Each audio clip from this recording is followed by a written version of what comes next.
Welcome to Miss English, the podcast that helps you speak English naturally and confidently. I'm your host, Sarah. And I'm Alex. Every week, we have real conversations so you can hear how English sounds in everyday life. Today's episode is all about daily life and routines. This is one of the most common topics in English conversation. That's right. When you meet someone new, you often talk about your daily life, your job, your habits, your interests. So whether you're a beginner or an intermediate learner, this episode is going to be really helpful. Let's start with the morning. Sarah, are you a morning person or a night owl? That's a great question. To be honest, I'm a morning person. I feel most energetic early in the day. Interesting. I'm definitely a night owl. I stay up late and find it really hard to wake up early. So what time do you usually wake up, Alex? I try to wake up at 7, but honestly, I often hit the snooze button a few times first. I know that feeling. I wake up at 6:30 and try to go for a short walk outside. That sounds very healthy. I usually stay in bed and check my phone first, which I know is a bad habit. It's very common though. Many people check their phones first thing in the morning. What's your morning routine after you wake up, Sarah? I make coffee, do some light stretching, take a shower, and then have breakfast. The whole routine takes about an hour. You're so organized. I usually rush out the door after just drinking coffee. By the way, let me explain a phrase I used, morning person. If you're a morning person, it means you feel good and alert in the morning. The opposite is a night owl, someone who prefers being awake late at night and has more energy in the evening. Another great phrase is hit the snooze button. This means you press your alarm button to sleep a few more minutes. Do you do this? Every single morning. These are all very natural phrases that native speakers use every day. Try using them this week. Let's talk about commuting. That's the journey you make from your home to your workplace. How do you get to work, Sarah? I take the bus. It takes about 25 minutes and I usually read a book or listen to music on the way. I walk to work, actually. I'm lucky my office is only 15 minutes from my apartment.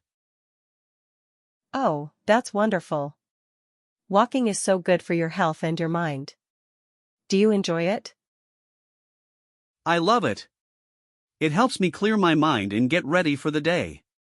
I always feel more focused when I arrive.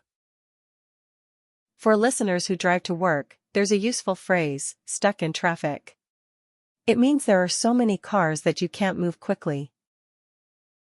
As a noun, your commute is the journey itself. For example, my commute takes 30 minutes. As a verb, I commute by subway every day. What do you do for work, Alex? Tell our listeners about your job. I work as a graphic designer at an advertising agency. I create visuals for websites, social media, and print campaigns. That sounds very creative. Do you enjoy your work? Most of the time, yes. I love the creative process, coming up with ideas and then bringing them to life visually. What's the most rewarding part of your job? Seeing my finished work published and getting positive feedback from clients. It makes all the hard work worth it. I work as an English teacher at a language school. I teach adults who want to improve their communication skills. That's so fitting for this podcast. Do you love teaching? I absolutely love it. Every student is different, and it's so rewarding to see people grow in confidence. What advice do you give students who are afraid to speak? I always tell them, mistakes are how we learn. Every mistake brings you one step closer to fluency. Don't be afraid to speak. Let's talk about food. What do you usually eat for lunch, Sarah? I often bring leftovers from home. It saves money and I know exactly what I'm eating. That's very practical. I usually go out with my colleagues to a cafe near the office. Do you talk about work during lunch, or do you talk about other things? We talk about everything: sports, movies, weekend plans. It's a good way to bond with your team. I meal prep on Sundays so I'm ready for the whole week. I cook a big batch and divide it into containers. That is such a smart habit. I really should try that. Do you cook every Sunday? Almost every Sunday, yes. I make things like rice and vegetables, soups, and grilled chicken. Simple but healthy. What do you like to do in your free time, Sarah? Do you have any hobbies? I love painting. I'm not very good, but it's really relaxing and it helps me de-stress after a long week. That's wonderful. Hobbies don't need to be productive, they just need to make you happy and help you unwind. Exactly. What about you, Alex? What do you enjoy doing in your free time? I love hiking on weekends. There are beautiful trails outside the city and it's a great way to disconnect from screens. That's so healthy. I also enjoy reading. I try to read at least one book a month, mostly mystery novels. Reading is such a good way to improve your English. You pick up new vocabulary and grammar naturally. For our listeners, try to read something in English every day, even just a short article or a few pages of a book. And watch English TV shows and movies without your native language subtitles. At first it's difficult, but it gets easier every time. You can start with English subtitles, not your own language, so you're still reading English while you listen. So what are your plans for this weekend, Sarah? I'm thinking of visiting the new art museum downtown. I've heard it's absolutely stunning. Oh, I've heard about that too. Is it the one near the old library? That's the one. Would you like to join me?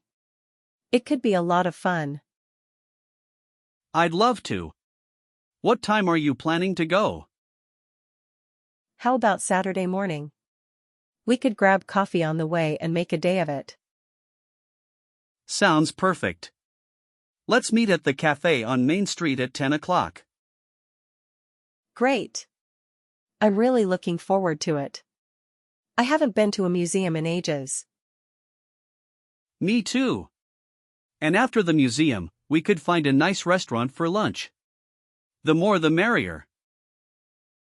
Wonderful idea. I can invite a couple of friends from work as well. It'll be a great group.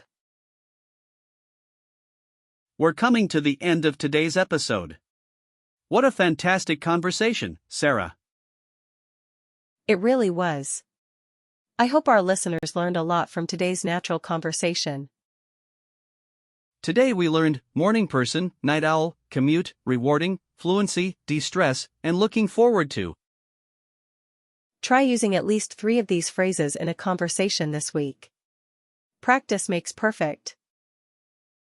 Remember, the best way to improve your English is to use it every day. Don't wait until you feel ready. Start now. And don't be afraid to make mistakes. Every mistake is a learning opportunity. Native speakers make mistakes too. Thank you so much for listening to Miss English.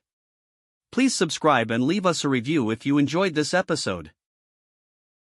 New episodes come out every single week. Until next time, keep speaking, keep learning, and stay confident. Goodbye everyone. See you in the next episode of Miss English.